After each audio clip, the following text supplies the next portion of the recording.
ನಮಸ್ಕಾರ. ಮುಖ್ಯಾಂಶಗಳು. ಪ್ರಧಾನಮಂತ್ರಿ ಗರೀಬ್ ಕಲ್ಯಾಣ್ ಅನ್ನ ಯೋಜನೆ ಫಲಾನುಭವಿಗಳೊಂದಿಗೆ ಪ್ರಧಾನಿ ನರೇಂದ್ರ ಮೋದಿ ಸಂವಾದ.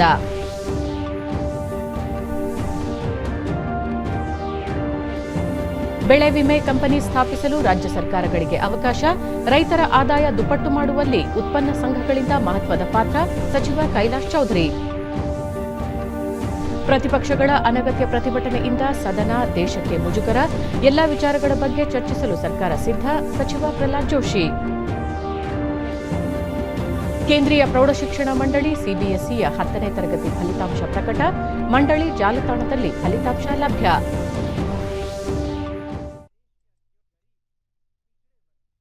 ವಾರ್ತೆಗಳ ವಿವರ. ಸರ್ಕಾರ ಯೋಜನೆಗಳನ್ನಷ್ಟೇ ಮಾಡುತ್ತಿಲ್ಲ, ಅದರ ಪ್ರಯೋಜನ ಅರ್ಹ ಫಲಾನುಭವಿಗಳಿಗೆ ತಲುಪಿಸುತ್ತಿದೆ ಎಂದು ಪ್ರಧಾನಿ ನರೇಂದ್ರ ಮೋದಿ ತಿಳಿಸಿದ್ದಾರೆ. ಗುಜರಾತ್ನಲ್ಲಿಂದು ಪ್ರಧಾನಮಂತ್ರಿ ಗರೀಬ್ ಕಲ್ಯಾಣ್ ಅನ್ನ ಯೋಜನೆಯ ಫಲಾನುಭವಿಗಳೊಂದಿಗೆ ಸಂವಾದ ನಡೆಸಿದ ಅವರು, ಗರೀಬ್ ಕಲ್ಯಾಣ್ ಅನ್ನ ಯೋಜನೆಯಿಂದಾಗಿ ಹಸಿವಿನ ಸಮಸ್ಯೆ ನೀಗಿದೆ ಎಂದರು. ಈ ಕಾರ್ಯಕ್ರಮದಲ್ಲಿ ಗುಜರಾತ್ ಮುಖ್ಯಮಂತ್ರಿ ವಿಜಯ್ ರೂಪಾನಿ ಮತ್ತಿತರರು ಪಾಲ್ಗೊಂಡಿದ್ದರು.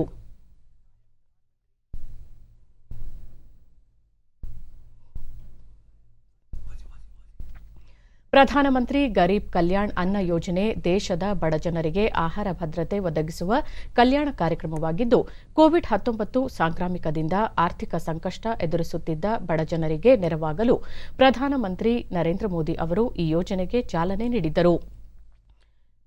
ಪಿಎಂಜಿಕೆಎವೈ ಯೋಜನೆ ಅಡಿ ರಾಷ್ಟ್ರೀಯ ಆಹಾರ ಭದ್ರತಾ ಕಾಯ್ದೆಗೆ ಒಳಪಡುವ ಪ್ರತಿ ಫಲಾನುಭವಿಗೆ ಮಾಸಿಕ ಹೆಚ್ಚುವರಿಯಾಗಿ 5 ಕೆಜಿ ಆಹಾರ ಧಾನ್ಯ ಒದಗಿಸಲಾಗುತ್ತಿದೆ.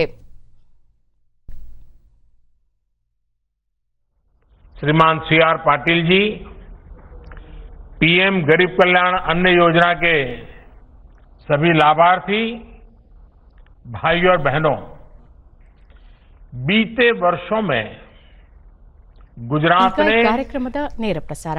विकास और विश्वास का जो अनवरत सिलसिला शुरू किया, वो राज्य को नई ऊंचाई पर ले जा रहा है. गुजरात सरकार ने हमारी बहनों, हमारे किसानों, हमारे गरीब परिवारों के हित में हर योजना को सेवा भाव के साथ आज गुजरात के लाखों परिवारों को पीएम गरीब कल्याण अन्न योजना के तहत एक साथ मुफ्त राशन वितरित किया जा रहा है.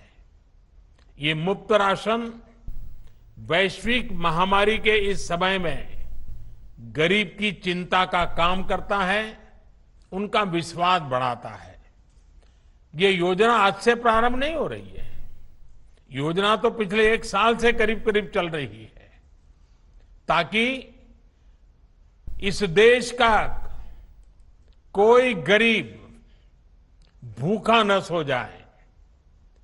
मेरे प्यारे भाइयों बहनों, गरीब के मन में भी इसके कारण विश्वास पैदा हुआ है. ये विश्वास इसलिए आया है क्योंकि उनको लगता है कि चुनौती चाहे कितनी भी बड़ी हो, देश उनके साथ है. थोड़ी देर पहले मुझे कुछ लाभार्थियों के साथ बातचीत करने का अवसर मिला. उस चर्चा में मैंने अनुभव भी किया कि एक नया आत्मविश्वास उनके अंदर भरा हुआ है. साथियों, आजादी के बाद से ही करीब करीब हर सरकार ने गरीबों को सस्ता भोजन देने की बात कही थी. सस्ते राशन की योजनाओं का दायरा और बजट साल दर साल बढ़ता गया, लेकिन उसका जो प्रभाव होना चाहिए था वो सीमित ही रहा. देश के खाद्य भंडार बढ़ते गए, लेकिन भूखमरी और कुपोषण में उस अनुपात में कमी नहीं आ पाई. इसका एक बड़ा कारण था कि प्रभावी डिलीवरी सिस्टम का न होना और कुछ बीमारियां भी आ गई व्यवस्थाओं में. कुछ कटकी कंपनी भी आ गई, स्वार्थी तत्व भी घुस गए। इस स्थिति को बदलने के लिए साल 2014 के बाद नए सिरे से काम शुरू किया गया। नई टेक्नोलॉजी को इस परिवर्तन का माध्यम बनाया गया। करोड़ों फर्जी लाभार्थियों को सिस्टम से हटाया, राशन कार्ड को आधार से लिंक किया और सरकारी राशन की दुकानों में डिजिटल टेक्नोलॉजी को प्रोत्साहित किया गया। आज परिणाम हमारे सामने हैं। भाइयों और बहनों, 100 साल की सबसे बड़ी विपत्ति सिर्फ भारत पर नहीं, पूरी दुनिया पर आई है, पूरी मानव जात पर आई है। आजीविका पर संकट आया। कोरोना लॉकडाउन के कारण काम धंधे बंद करने पड़े, लेकिन देश ने अपने नागरिकों को भूखा नहीं सोने दिया। दुर्भाग्य से दुनिया के कई देशों के लोगों पर आज संक्रमण के साथ साथ भूखमरी का भी भीषण संकट आ गया है। लेकिन भारत ने संक्रमण की आहट के पहले दिन से ही इस संकट को पहचाना और इस पर काम किया। इसलिए आज दुनिया भर में प्रधानमंत्री गरीब कल्याण अन्न योजना की प्रशंसा हो रही है। बड़े बड़े एक्सपर्ट इस बात की तारीफ कर रहे हैं कि भारत अपने 80 करोड़ से अधिक लोगों को इस महामारी के दौरान मुफ्त अनाज उपलब्ध करा रहा है। इस पर 2 लाख करोड़ रुपए से अधिक यह देश खर्च कर रहा है। मकसद एक ही है, कोई भारत का मेरा भाई बहन, मेरा कोई भारतवासी भूखा न रहे। आज ಪ್ರಧಾನಮಂತ್ರಿ ಬೆಳೆ ವಿಮಾ ಯೋಜನೆ ಅಡಿ ಬೆಳೆ ಹಾನಿಗೊಳಗಾದ ರೈತರಿಗೆ ಸೂಕ್ತ ಪರಿಹಾರ ಒದಗಿಸುವ ನಿಟ್ಟಿನಲ್ಲಿ ರಾಜ್ಯ ಸರ್ಕಾರಗಳು ತಮ್ಮದೇ ಆದ ಬೆಳೆ ವಿಮಾ ಕಂಪನಿ ಸ್ಥಾಪಿಸಲು ಭಾರತ ಸರ್ಕಾರದ ಮಾರ್ಗಸೂಚಿಯಲ್ಲಿ ಅವಕಾಶವಿದೆ ಎಂದು ಕೃಷಿ ಮತ್ತು ರೈತರ ಕಲ್ಯಾಣ ಖಾತೆ ರಾಜ್ಯ ಸಚಿವ ಕೈಲಾಶ್ ಚೌಧರಿ ಲೋಕಸಭೆಗಿಂದು ತಿಳಿಸಿದ್ದಾರೆ. ಪ್ರಶ್ನೋತ್ತರ ಕಲಾಪದಲ್ಲಿ ಸದಸ್ಯರ ಪೂರಕ ಪ್ರಶ್ನೆಗೆ ಉತ್ತರ ನೀಡಿದ ಅವರು, ಒಂದೊಮ್ಮೆ ಗಡುವಿನೊಳಗೆ ಬ್ಯಾಂಕ್ಗಳು ಕಂಪನಿಗಳಿಗೆ ಹಣ ಪಾವತಿಸದೇ ಹೋದರೆ ಅದರ ಪೂರ್ಣ ಜವಾಬ್ದಾರಿ ಬ್ಯಾಂಕ್ಗಳ ಮೇಲೆ ಬೀಳುತ್ತದೆ, ರೈತರಿಗೆ ತೊಂದರೆಯಾಗುವುದಿಲ್ಲ ಎಂದು ಹೇಳಿದರು. ಬೆಳೆ ವಿಮೆ ವಿಚಾರದಲ್ಲಿ ರಾಜ್ಯ ಸರ್ಕಾರ ಮತ್ತು ವಿಮಾ ಕಂಪನಿಗಳು ಬೆಳೆ ಹಾನಿಯ ಲೆಕ್ಕ ಹಾಕಿದ ತರುವಾಯ ಪರಿಹಾರ ಪಾವತಿಸುತ್ತಿವೆ. ಕೇಂದ್ರ ಸರ್ಕಾರ ವಿಮೆಗಾಗಿ ತನ್ನ ಪಾಲಿನ ಕಂತಿನ ಹಣ ನೀಡುತ್ತಿದೆ ಎಂದು ವಿವರಿಸಿದರು. ರೈತ ಉತ್ಪನ್ನ ಸಂಘಗಳ ಕುರಿತಂತೆ ವಿವರ ನೀಡಿದ ಸಚಿವರು, ರೈತರ ಆದಾಯ ದುಪ್ಪಟ್ಟು ಮಾಡುವಲ್ಲಿ ಇದು ಮಹತ್ವದ ಪಾತ್ರ ವಹಿಸುತ್ತದೆ. ಹಿಂದೆ 1,000 ರೈತರು ಸೇರಿ ಸಂಘ ರಚಿಸಬೇಕಾಗಿತ್ತು. ಈಗ ಸಣ್ಣ ಮತ್ತು ಅತಿಸಣ್ಣ ರೈತರ ಅನುಕೂಲಕ್ಕಾಗಿ 300 ರೈತರು ಸೇರಿ ಸಂಘ ನೋಂದಾಯಿಸಿದರೂ ಸೌಲಭ್ಯ ದೊರೆಯುತ್ತದೆ ಎಂದರು. भारत सरकार यहाँ आने के बाद में सिर्फ 2 या 5 दिन के अंदर ही अपने हिस्से का राशि जमा करवा के और किसान को क्लेम है वो उपलब्ध होता है।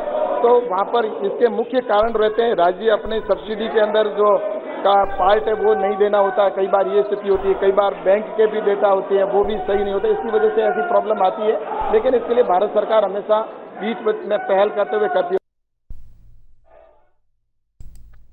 ಈ ಮಧ್ಯೆ ಪ್ರಶ್ನೋತ್ತರ ಕಲಾಪಕ್ಕೆ ಕೆಲವು ಪ್ರತಿಪಕ್ಷ ಸದಸ್ಯರು ಅಡ್ಡಿಪಡಿಸಿದಾಗ ಮಧ್ಯಪ್ರವೇಶಿಸಿದ ಸ್ಪೀಕರ್, ರೈತರ ಬಗ್ಗೆ ಮಹತ್ವದ ಚರ್ಚೆ ನಡೆಯುತ್ತಿದ್ದು ರೈತರ ಸಮಸ್ಯೆಗೆ ಪರಿಹಾರ ಒದಗಿಸಬೇಕಾಗಿದೆ, ಸುಗಮ ಕಲಾಪಕ್ಕೆ ಅವಕಾಶ ನೀಡಿ ಸಂಸದೀಯ ಪರಂಪರೆಗೆ ಅವಮಾನ ಮಾಡಬೇಡಿ ಎಂದು ಮನವಿ ಮಾಡಿದರೂ ಸದಸ್ಯರು ಘೋಷಣೆ ಮುಂದುವರೆಸಿದಾಗ ಕಲಾಪವನ್ನು ಮಧ್ಯಾಹ್ನಕ್ಕೆ ಮುಂದೂಡಿದರು.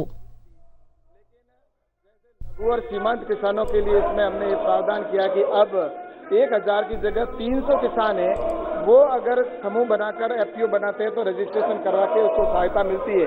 और उसके लिए सीबी हमारी नेशनल एजेंसी भी बनी हुई है और सीबीबीओ है, उसके अंदर जो हमारी इम्प्लीमेंटेशन एजेंसी है उसमें नेफेड है, एनसीडीसी है और एसएफएससी है, नाबार्ड है और इस तरह से स्टेट की एजेंसी भी है जो इसका रजिस्ट्रेशन करती है और रजिस्ट्रेशन करने के बाद में एफपीओ में जैसा कि किसान को 15 लाख रुपए उस एफपीओ के अंदर इक्विटी ग्रांट के तौर पर उपलब्ध करवाया जाता है।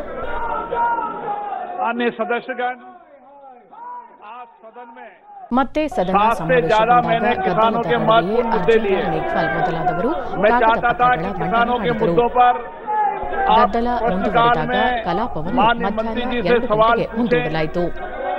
उनकी समस्या का समाधान हो, लेकिन आप किसान के मुद्दों पे चर्चा नहीं करना चाहते, संवाद नहीं करना चाहते, तख्तियां ले रहे हैं, नारेबाजी कर रहे हैं। माननीय सदस्यगण, ये सदन आपका है, इसका सम्मान और मर्यादा रखने आपकी जिम्मेदारी है। आपको देश की जनता ने इसलिए चुनकर भेजा था, आप अपनी बात रखें, किसान के मुद्दों की बात रखें, लेकिन आप नारेबाजी कर रहे हैं, तख्तियां ले रहे हैं, ये उचित नहीं है। मैं सदन की कार्रवाई 12 बजे तक के लिए स्थगित करता हूं।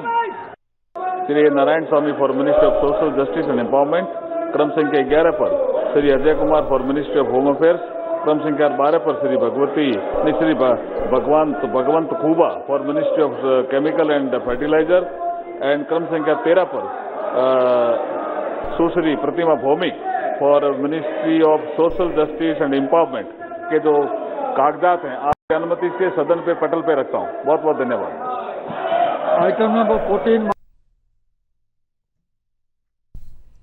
ರಾಜ್ಯಸಭೆಯ ಕಲಾಪ ಇಂದು ಆರಂಭವಾಗುತ್ತಿದ್ದಂತೆ ಸಭಾಪತಿ ಎಂ ವೆಂಕಯ್ಯನಾಯ್ಡು ಸದನದಲ್ಲಿ ಕಾಗದ ಪತ್ರ ಮಂಡನೆಗೆ ಅವಕಾಶ ನೀಡಿದರು। ಸಂಸದೀಯ ವ್ಯವಹಾರಗಳ ಖಾತೆ ರಾಜ್ಯ ಸಚಿವ ವಿ ಮುರಳೀಧರ್ ಅವರು ವಿವಿಧ ಸಚಿವಾಲಯಗಳಿಗೆ ಸಂಬಂಧಿಸಿದ ಕಾಗದ ಪತ್ರ ಮಂಡಿಸಿದರು। ನಂತರ ವಿವಿಧ ಸ್ಥಾಯಿ ಸಮಿತಿಗಳ ವರದಿಯನ್ನು ಸದನಕ್ಕೆ ಸಲ್ಲಿಸಲಾಯಿತು। Shri Sarbananda Sonowal ji, Shri Rajkumar Singh ji, Shri Rao Inderjit Singh ji, doctor Jitendra Singh ji, Shri Pankaj Chaudhary ji, doctor Bhagwat Karad ji and doctor Bharati Pravin Pawar ji, I lay on the table of the house the papers listed against their names. ಈ ಹಂತದಲ್ಲಿ ಪ್ರತಿಪಕ್ಷದ ಕೆಲವು ಸದಸ್ಯರು ಗದ್ದಲ ಎಬ್ಬಿಸಿ ಕಲಾಪಕ್ಕೆ ಅಡ್ಡಿಪಡಿಸಿದರು। ಮಧ್ಯಪ್ರವೇಶಿಸಿದ ಮುಖ್ತಾರ್ ಅಬ್ಬಾಸ್ ನಖ್ವಿ ಸದಸ್ಯರ ವರ್ತನೆಯ ಬಗ್ಗೆ ಆಕ್ಷೇಪ ವ್ಯಕ್ತಪಡಿಸಿದರು।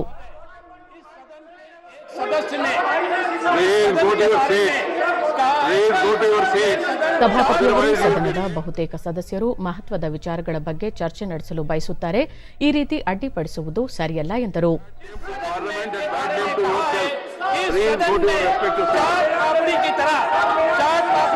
बिल पास किए जा रहे हैं, यहाँ पर जो माननीय सदस्य बैठे हुए हैं, यहाँ पर चार कॉपी बना रहे हैं क्या?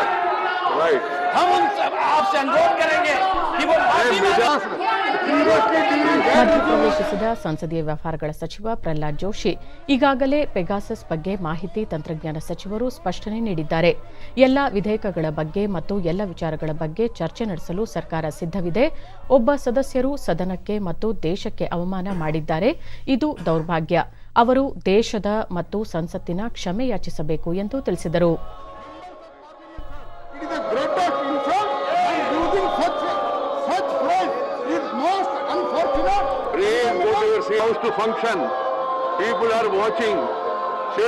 ಸಭಾಪತಿಯವರು ನಿಮ್ಮ ಈ ವರ್ತನೆಯನ್ನು ಜನನಿತ್ಯ ನೋಡುತ್ತಿದ್ದಾರೆ, ದೇಶ ಬೇಸರಗೊಳ್ಳುತ್ತಿದೆ, ನಿಮ್ಮ ಸ್ಥಾನಗಳಿಗೆ ತೆರಳಿ ಚರ್ಚೆಗೆ ಅವಕಾಶ ನೀಡಿ ಎಂದು ಮನವಿ ಮಾಡಿಕೊಂಡರು। ಪ್ರತಿಪಕ್ಷ ಸದಸ್ಯರು ತಮ್ಮ ಗದ್ದಲ ಮುಂದುವರೆಸಿದಾಗ ಸದನವನ್ನು ಮಧ್ಯಾಹ್ನಕ್ಕೆ ಮುಂದೂಡಿದರು। ಮತ್ತೆ ಸದನ ಸಮಾವೇಶಗೊಂಡಾಗಲೂ ಪರಿಸ್ಥಿತಿ ಭಿನ್ನವಾಗಿಯೂ ಇರಲಿಲ್ಲ। ಗದ್ದಲದ ನಡುವೆಯೇ ಉಪಸಭಾಪತಿಯವರು ಪ್ರಶ್ನೋತ್ತರ ಕಲಾಪ ಕೈಗೆತ್ತಿಕೊಂಡರು।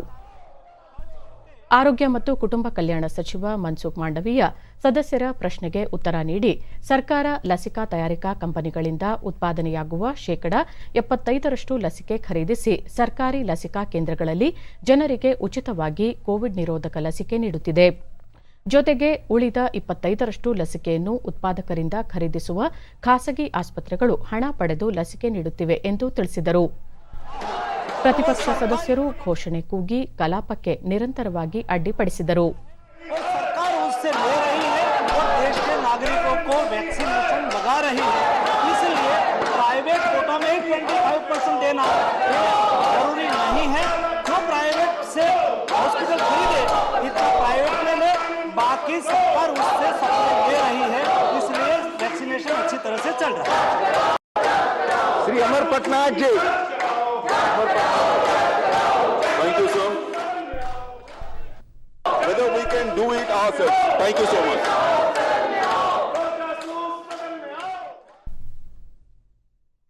ಪ್ರಧಾನಿ ನರೇಂದ್ರ ಮೋದಿ ಅವರ ಅಧ್ಯಕ್ಷತೆಯಲ್ಲಿ ಬಿಜೆಪಿ ಸಂಸದೀಯ ಸಮಿತಿ ಸಭೆ ದೆಹಲಿಯಲ್ಲಿಂದು ನಡೆಯಿತು. ಸಭೆಯಲ್ಲಿ ಪಕ್ಷದ ರಾಷ್ಟ್ರೀಯ ಅಧ್ಯಕ್ಷ ಜೆಪಿ ನಡ್ಡಾ, ಗೃಹ ಸಚಿವ ಅಮಿತ್ ಶಾ ಸೇರಿದಂತೆ ಸಂಪುಟದ ಪ್ರಮುಖ ಸಚಿವರು ಉಪಸ್ಥಿತರಿದ್ದರು. ಸಂಸತ್ತಿನ ಉಭಯ ಸದನಗಳಲ್ಲಿ ಕೋವಿಡ್ ನಿರ್ವಹಣೆ, ಪ್ರತಿಪಕ್ಷಗಳು ಸುಗಮ ಕಲಾಪಕ್ಕೆ ಅವಕಾಶ ಮಾಡಿಕೊಡದಿರುವ ಕುರಿತು ಹಾಗೂ ಸಂಸತ್ತಿನಲ್ಲಿ ಮಂಡನೆಯಾಗಬೇಕಿರುವ ಮಸೂದೆಗಳ ಕುರಿತು ಚರ್ಚೆ ನಡೆಸಲಾಗಿದೆ ಎಂದು ಮೂಲಗಳು ತಿಳಿಸಿವೆ.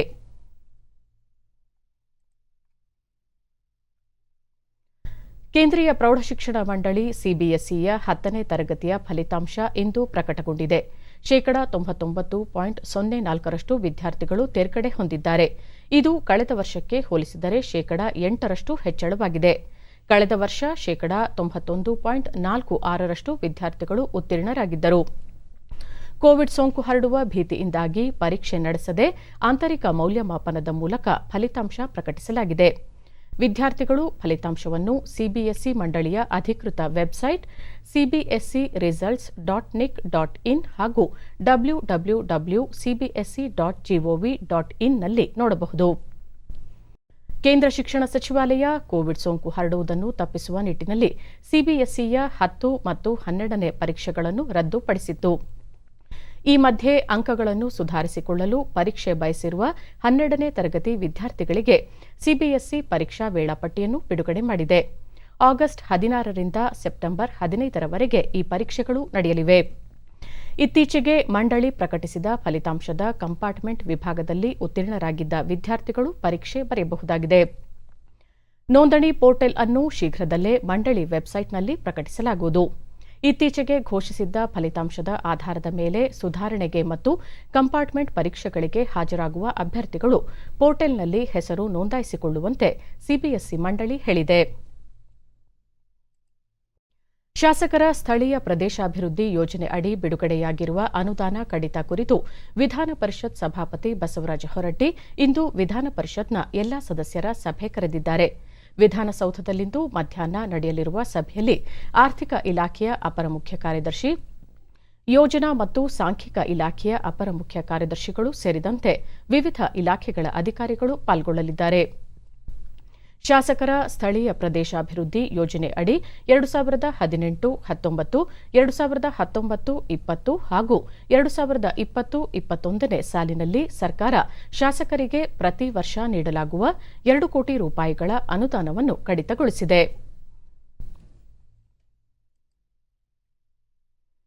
ರಾಜ್ಯ ಸಚಿವ ಸಂಪುಟ ವಿಸ್ತರಣೆಯ ಅಂತಿಮ ಪಟ್ಟಿ ಇಂದು ಸಂಜೆ ವೇಳೆಗೆ ಪ್ರಕಟಗೊಳ್ಳಲಿದೆ ಎಂದು ಮುಖ್ಯಮಂತ್ರಿ ಬಸವರಾಜ ಬೊಮ್ಮಾಯಿ ದೆಹಲಿಯಲ್ಲಿ ತಿಳಿಸಿದ್ದಾರೆ.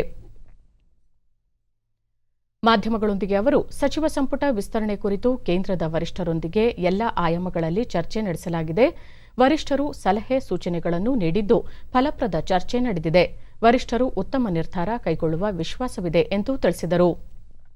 ವರಿಷ್ಠರೇ ನೂತನ ಸಚಿವರ ಅಂತಿಮ ಪಟ್ಟಿ ಪ್ರಕಟಿಸಲಿದ್ದು ಇಂದು ಸಂಜೆ ವೇಳೆಗೆ ಪಟ್ಟಿ ಬಿಡುಗಡೆಯಾಗುವ ನಿರೀಕ್ಷೆಯಿದೆ. ಸಚಿವ ಸಂಪುಟದ ಗಾತ್ರ, ಉಪಮುಖ್ಯಮಂತ್ರಿಗಳು ಇತ್ಯಾದಿ ವಿಚಾರಗಳು ಅಂತಿಮ ಪಟ್ಟಿ ಬಿಡುಗಡೆಯ ನಂತರವೇ ತಿಳಿಯಲಿದೆ.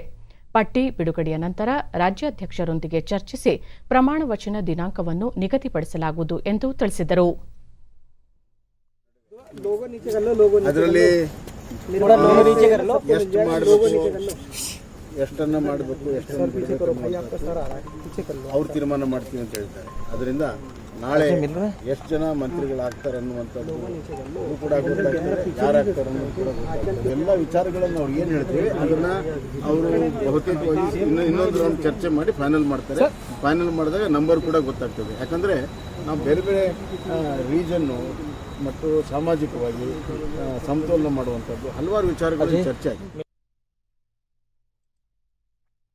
ದೆಹಲಿ ಭೇಟಿಯಲ್ಲಿರುವ ಮುಖ್ಯಮಂತ್ರಿ ಬಸವರಾಜ ಬೊಮ್ಮಾಯಿ ಇಂದು ಉಪರಾಷ್ಟಪತಿ ಎಂ ವೆಂಕಯ್ಯನಾಯ್ಡು ಅವರನ್ನು ಸೌಹಾರ್ದಯುತವಾಗಿ ಭೇಟಿ ಮಾಡಿ ಮಾತುಕತೆ ನಡೆಸಿದರು.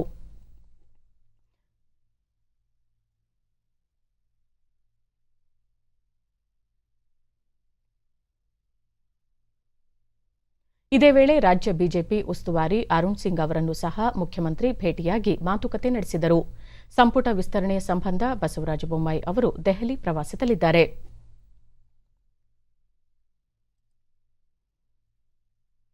ನೆರೆ ರಾಜ್ಯಗಳಲ್ಲಿ ಕೊರೋನಾ ಸೋಂಕು ಪ್ರಕರಣ ಹೆಚ್ಚಳವಾಗುತ್ತಿರುವ ಹಿನ್ನೆಲೆಯಲ್ಲಿ ಬೆಂಗಳೂರಿನಲ್ಲಿ ಕಠಿಣ ನಿಯಮಗಳನ್ನು ಕೈಗೊಳ್ಳಲು ನಿರ್ಧರಿಸಲಾಗಿದ್ದು, ಇಂದಿನಿಂದ ಜಾರಿಗೆ ಬರಲಿದೆ ಎಂದು ಬಿಬಿಎಂಪಿ ಆಯುಕ್ತ ಗೌರವ್ ಗುಪ್ತಾ ಹೇಳಿದ್ದಾರೆ. ಸುದ್ದಿಗಾರರೊಂದಿಗೆ ಅವರು, ನೆರೆ ರಾಜ್ಯದಿಂದ ಬರುವ ವಲಸಿಗರ ಮೇಲೆ ನಿಗಾ ವಹಿಸಲಾಗಿದ್ದು, ಆರ್ಟಿಪಿಸಿಆರ್ ಪರೀಕ್ಷೆ ಕಡ್ಡಾಯಗೊಳಿಸಲಾಗಿದೆ. ಸೋಂಕು ನಿಯಂತ್ರಣಕ್ಕೆ ಜನರು ಕೋವಿಡ್ ನಿಯಮಗಳನ್ನು ಕಟ್ಟುನಿಟ್ಟಾಗಿ ಪಾಲಿಸುವ ಮೂಲಕ ಸರ್ಕಾರದೊಂದಿಗೆ ಸಹಕರಿಸಬೇಕು ಎಂದರು. ಬಂದಿದೆ ಆ ದಿಕ್ಕಿನಲ್ಲಿ ಹೊಸ ನಿರ್ಬಂಧನೆಗಳನ್ನು ಹಾಕ್ತಕ್ಕಂಥದ್ದು ಪ್ರತ್ಯೇಕ, ಆದರೆ ಇದ್ದ ನಿರ್ಬಂಧನೆಗಳನ್ನು ಇನ್ನೂ ಎಫೆಕ್ಟಿವ್ ಆಗಿ ಇಂಪ್ಲಿಮೆಂಟ್ ಆಗಬೇಕು ಅಂತ ಉದ್ದೇಶದಿಂದ ಅದನ್ನು ಇನ್ನೂ ಟೈಟ್ ಮಾಡಬೇಕಂಥದ್ದು ನಿರ್ಣಯ ಆಗಿದೆ. ಆ ದಿಕ್ಕಿನಲ್ಲಿ ಎಲ್ಲ ಪೊಲೀಸ್ ಅಧಿಕಾರಿಗಳು, ನಮ್ಮ ಅಧಿಕಾರಿಗಳು ಕ್ರಿಯಾಶೀಲರಾಗಿದ್ದಾರೆ. ಇವತ್ತಿಂದ ಅದು ಇನ್ನೂ ಜಾರಿಗೆ ಬರುತ್ತೆ. ಹಾಗಾಗಿ ಇದನ್ನು ಆರ್ಟಿಪಿಸಿಆರ್ ನೆಗೆಟಿವ್ ಟೆಸ್ಟ್ ರಿಸಲ್ಟನ್ನು ತೆಗೆದುಕೊಂಡು ಬರಬೇಕಂಥದ್ದು ನಾವು ಕಡ್ಡಾಯ ಮಾಡಿದ್ದೀವಿ. ಅದ್ರ ಜೊತೆಗೆ ಯಾರು ಆರ್ಟಿಪಿಸಿಆರ್ ಟೆಸ್ಟ್ ರಿಸಲ್ಟ್ ಇಲ್ಲ ಅಂಥವರಿಗೆ ಅಲ್ಲೇ ಒಂದು ಸ್ವಾಬ್ ಕಲೆಕ್ಷನ್ ಮಾಡಿ ನೆಗೆಟಿವ್ ರಿಸಲ್ಟ್ ಬರುವ ತನಕ ಅವರನ್ನು ಒಂದು ಕ್ವಾರಂಟೈನಲ್ಲಿ ಇರ್ತಕ್ಕಂಥದ್ದು ನಿರ್ಧಾರ. ಇಂದು ನಾಲ್ವಡಿ ಕೃಷ್ಣರಾಜ ಒಡೆಯರ್ ಅವರ ಪುಣ್ಯತಿಥಿ. ಇದರ ಅಂಗವಾಗಿ ಮುಖ್ಯಮಂತ್ರಿ ಬಸವರಾಜ ಬೊಮ್ಮಾಯಿ ಅವರನ್ನು ಸ್ಮರಿಸಿದ್ದು, ಆಡಳಿತ ಸುಧಾರಣೆ, ಮೂಲಸೌಕರ್ಯ, ನೀರಾವರಿ, ಶಿಕ್ಷಣ, ಕೈಗಾರಿಕೆ, ಸಂಸ್ಕೃತಿ, ಸಾಹಿತ್ಯ ಸೇರಿದಂತೆ ಎಲ್ಲಾ ಕ್ಷೇತ್ರಗಳಲ್ಲಿ ನಾಲ್ವಡಿ ಕೃಷ್ಣರಾಜ ಒಡೆಯರ್ ಅವರ ಸಾಧನೆಗಳು ಇಂದಿಗೂ ಪ್ರಸ್ತುತ ಎಂದು ತಿಳಿಸಿದ್ದಾರೆ.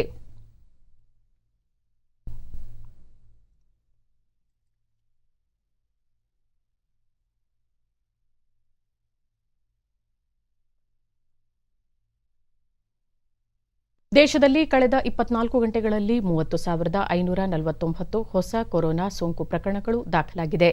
ಒಟ್ಟು ಸೋಂಕಿತರ ಸಂಖ್ಯೆ 3,17,26,507ಕ್ಕೆ ಏರಿಕೆಯಾಗಿದೆ. ಇದೇ ಅವಧಿಯಲ್ಲಿ 38,887 ಮಂದಿ ಚೇತರಿಸಿಕೊಂಡು ವಿವಿಧ ಆಸ್ಪತ್ರೆಗಳಿಂದ ಬಿಡುಗಡೆಯಾಗಿದ್ದಾರೆ.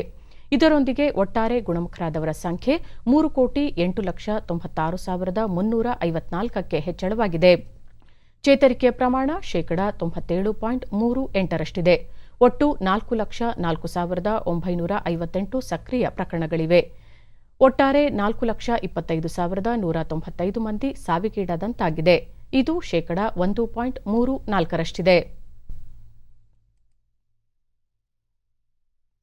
ಪ್ರಧಾನಿ ನರೇಂದ್ರ ಮೋದಿ ಅವರು ಇದೇ 9ರಂದು ವಿಶ್ವಸಂಸ್ಥೆಯ ಭದ್ರತಾ ಮಂಡಳಿ ಸಭೆಯಲ್ಲಿ ವರ್ಚುವಲ್ ಮೂಲಕ ಅಂತಾರಾಷ್ಟೀಯ ಶಾಂತಿ, ಭದ್ರತೆ ಹಾಗೂ ಸಾಗರ ಭದ್ರತೆ ಕುರಿತು ಪ್ರಮುಖವಾಗಿ ಚರ್ಚೆ ನಡೆಸಲಿದ್ದಾರೆ. ಇದೇ ಮೊದಲ ಬಾರಿಗೆ ಭಾರತದ ಪ್ರಧಾನಿಯೊಬ್ಬರು ಮುಕ್ತ ಚರ್ಚೆಯ ಅಧ್ಯಕ್ಷತೆ ವಹಿಸುತ್ತಿರುವುದಾಗಿ ವಿದೇಶಾಂಗ ವ್ಯವಹಾರಗಳ ಸಚಿವಾಲಯ ಹೇಳಿದೆ. ಭಾನುವಾರವಷ್ಟೇ ಭಾರತ ವಿಶ್ವಸಂಸ್ಥೆ ಭದ್ರತಾ ಮಂಡಳಿಯ ಅಧ್ಯಕ್ಷತೆ ವಹಿಸಿಕೊಂಡಿದೆ. ವಿಶ್ವಸಂಸ್ಥೆ ಭದ್ರತಾ ಮಂಡಳಿ ಅಧ್ಯಕ್ಷತೆಯಲ್ಲಿ ಸಮುದ್ರ ಭದ್ರತೆಗಳಲ್ಲದೆ ಭಾರತ ಶಾಂತಿ ಪಾಲನೆ ಮತ್ತು ಭಯೋತ್ಪಾದನೆ ನಿಗ್ರಹದತ್ತ ಗಮನ ಹರಿಸಲಿದೆ ಎಂದು ಸಚಿವಾಲಯ ಹೇಳಿದೆ.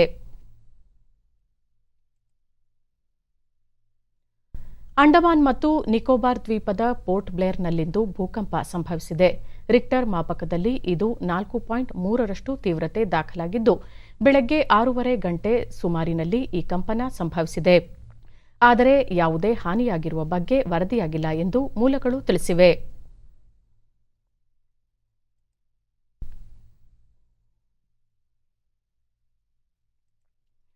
ಪ್ರವಾಸೋದ್ಯಮವನ್ನು ಉತ್ತೇಜಿಸುವ ನಿಟ್ಟಿನಲ್ಲಿ ಚಿತ್ರದುರ್ಗ ಕೋಟೆಯ ಪ್ರಮುಖ ತಾಣಗಳಿಗೆ ಧ್ವನಿ ಮತ್ತು ಬೆಳಕಿನ ಸ್ಪರ್ಶ ನೀಡುವ ಯೋಜನೆ ಅನುಷ್ಠಾನಕ್ಕೆ ಸರ್ಕಾರ ಚಿಂತನೆ ನಡೆಸಿದೆ. ಕೇಂದ್ರ ಸಾಮಾಜಿಕ ನ್ಯಾಯ ಮತ್ತು ಸಬಲೀಕರಣ ಸಚಿವಾಲಯದ ರಾಜ್ಯ ಖಾತೆ ಸಚಿವ ಎ. ನಾರಾಯಣಸ್ವಾಮಿ ಅವರ ಸೂಚನೆಯ ಮೇರೆಗೆ ಬೆಂಗಳೂರಿನ ವಿದ್ಯುತ್ ಪ್ರಸರಣ ಕೇಂದ್ರದ ಪ್ರತಿನಿಧಿಗಳ ತಂಡ ಕೋಟೆಯ ಪ್ರಮುಖ ತಾಣಗಳಿಗೆ ನಿನ್ನೆ ಭೇಟಿ ನೀಡಿ ಸ್ಥಳ ಪರಿಶೀಲನೆ ನಡೆಸಿತು.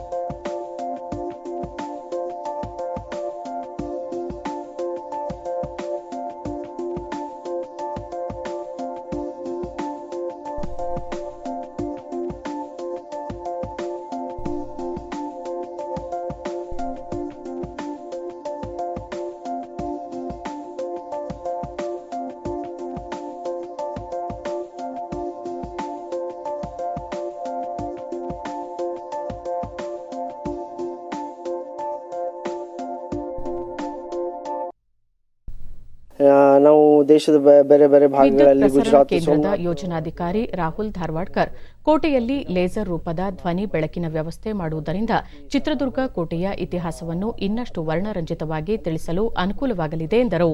ಪ್ರೊಜೆಕ್ಷನ್ ಮ್ಯಾಪಿಂಗ್ ಮತ್ತು ಸೌಂಡ್ ಆ್ಯಂಡ್ ಲೈಟ್ ಶೋ ಮಾಡಿದ್ದೀವಿ.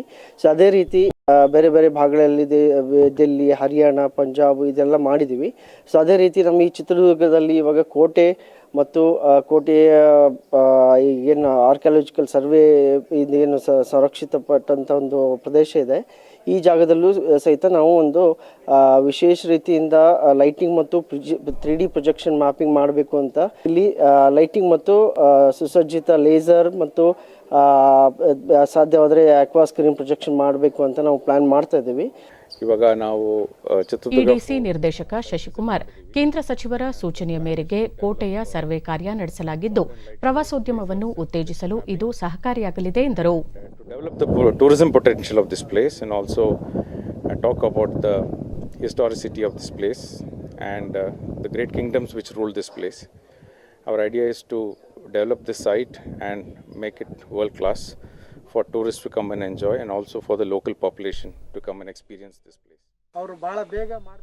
ಚಿತ್ರದುರ್ಗದ ಮಾದಾರ ಚೆನ್ನಯ್ಯ ಗುರುಪೀಠದ ಬಸವಮೂರ್ತಿ ಸ್ವಾಮೀಜಿ ಶರಣ ಸಂಸ್ಕೃತಿ ಉತ್ಸವದ ವೇಳೆಗೆ ಧ್ವನಿ ಬೆಳಕಿನ ಯೋಜನೆ ಜಾರಿಗೆ ತರುವಂತೆ ತಾಂತ್ರಿಕ ತಂಡಕ್ಕೆ ಮನವಿ ಮಾಡಲಾಗಿದೆ ಎಂದು ತಿಳಿಸಿದರು.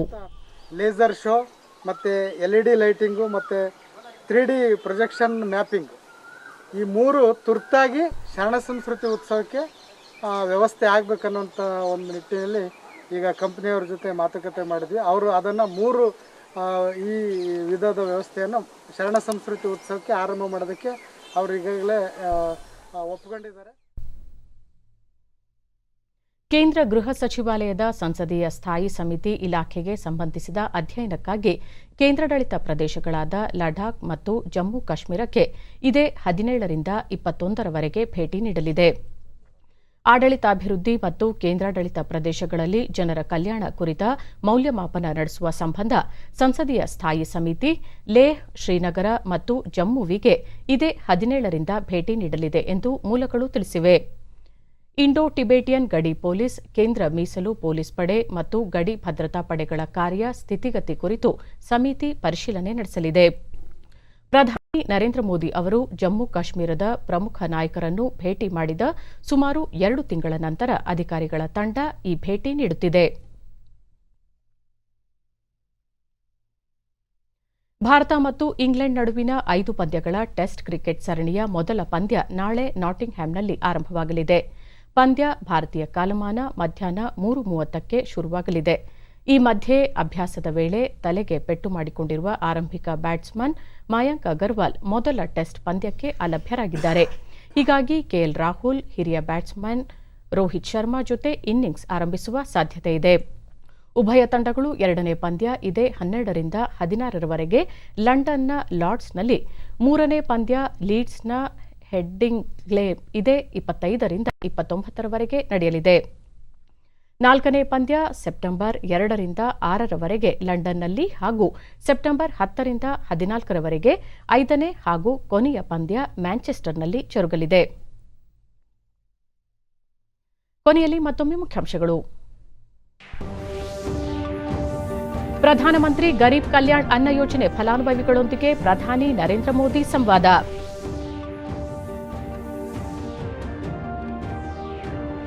ಬೆಳೆ ವಿಮೆ ಕಂಪನಿ ಸ್ಥಾಪಿಸಲು ರಾಜ್ಯ ಸರ್ಕಾರಗಳಿಗೆ ಅವಕಾಶ, ರೈತರ ಆದಾಯ ದುಪ್ಪಟ್ಟು ಮಾಡುವಲ್ಲಿ ಉತ್ಪನ್ನ ಸಂಘಗಳಿಂದ ಮಹತ್ವದ ಪಾತ್ರ, ಸಚಿವ ಕೈಲಾಶ್ ಚೌಧರಿ. ಪ್ರತಿಪಕ್ಷಗಳ ಅನಗತ್ಯ ಪ್ರತಿಭಟನೆಯಿಂದ ಸದನ ದೇಶಕ್ಕೆ ಮುಜುಗರ, ಎಲ್ಲಾ ವಿಚಾರಗಳ ಬಗ್ಗೆ ಚರ್ಚಿಸಲು ಸರ್ಕಾರ ಸಿದ್ಧ, ಸಚಿವ ಪ್ರಹ್ಲಾದ್ ಜೋಶಿ.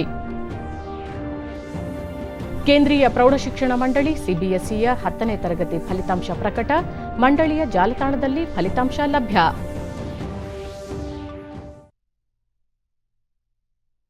ನಮ್ಮ ವಾರ್ತಾ ಪ್ರಸಾರವನ್ನು ನೀವು ಡಿಡಿ ಚಂದನ ನ್ಯೂಸ್ ಯೂಟ್ಯೂಬ್ ಚಾನೆಲ್ನಲ್ಲೂ ವೀಕ್ಷಿಸಬಹುದು.